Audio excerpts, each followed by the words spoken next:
তাল তেঁতুল কুল তিনে বাস্তু নির্মূল।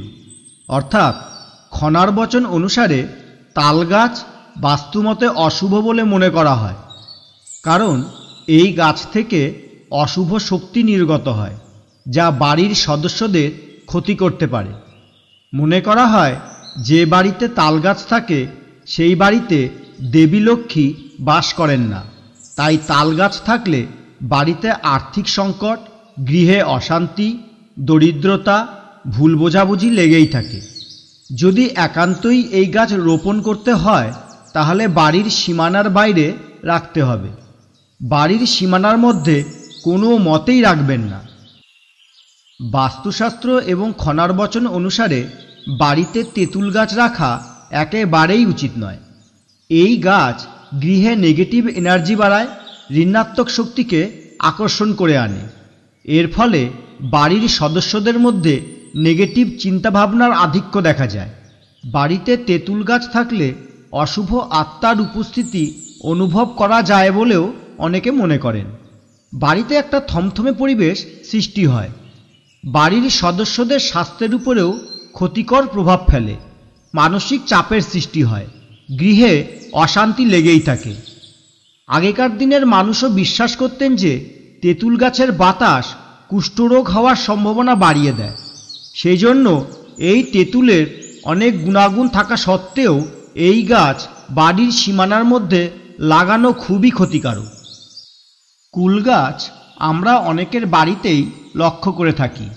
আপনি কি জানেন খনার বচন অনুসারে এই কুল গাছ বাড়ির সীমানার মধ্যে রাখা একেবারেই উচিত নয়। এই ফলটি সুস্বাদু হলেও এই গাছটি আমাদের পরিবারের জন্য খুবই অশুভ একটি গাছ। এই গাছ নেগেটিভ কিংবা নেতিবাচক শক্তি বাড়িতে টেনে নিয়ে আসে। এই কারণে গৃহের সদস্যদের শত্রু বৃদ্ধি হওয়ার আশঙ্কা থাকে, পরিবারের উপরে অমঙ্গলজনক প্রভাব পড়ে এবং ব্যবসা বাণিজ্যের ক্ষতির সম্মুখীন হতে হয় এবং বাড়িতে কোনো শুভ কাজ বন্ধ হয়ে যেতে পারে। সেজন্য কুল গাছ বাড়ির সীমানার বাইরেই রাখা উচিত। তাই খনামা বলেছেন এই তিনটে গাছ বাড়ির সীমানার মধ্যে থাকলে অশুভ ফল প্রদান করে, তাই বাস্তু নির্মূল হওয়ার সম্ভাবনা থাকে। নিম নিষিন্দা যথা মানুষ কি মরে তথা। অর্থাৎ খনামায়ের কথা এবং বাস্তুশাস্ত্র অনুসারে এই নিম গাছের বিশেষ শক্তির কথা বলা হয়েছে। এই নিম গাছ বাড়ির মানুষের উপর ইতিবাচক প্রভাব ফেলে, বাড়ির মধ্যে থাকা নেগেটিভ এনার্জিকে খুব সহজে দূর করতে পারে। নিম গাছের অনেক ঔষধি ও আয়ুর্বেদিক গুণ রয়েছে। অন্যদিকে জ্যোতিষশাস্ত্রেও এর অলৌকিক ক্ষমতার কথা উল্লেখ রয়েছে। নিম গাছকে মঙ্গলদেব ও হনুমানজির গাছ বলে মনে করা হয়। এটা বিশ্বাস করা হয় এর পুজো করলে মঙ্গলের দোষ দূর হয়। বাস্তুমতে নিম গাছ সবসময় উত্তর পশ্চিম কোণে লাগাতে হয়। বাড়ির কাছে নিম গাছ থাকলে পোকামাকড়, মাকড়সা ও মশার প্রকোপ থাকে না। এই গাছের পরিচর্যা করলে জীবনে কোনো অশুভ হয় না।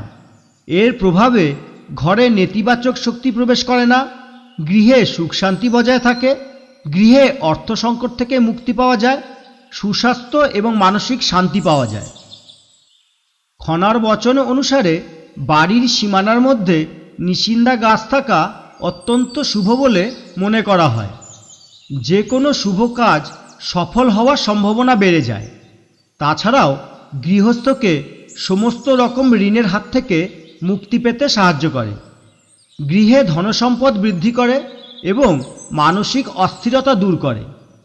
এই নিষিন্দা গাছ একটি ঔষধি গাছ, যার প্রতিটি ফল, ফুল, পাতা, বীজ এবং মূল ঔষধি গুণে পরিপূর্ণ।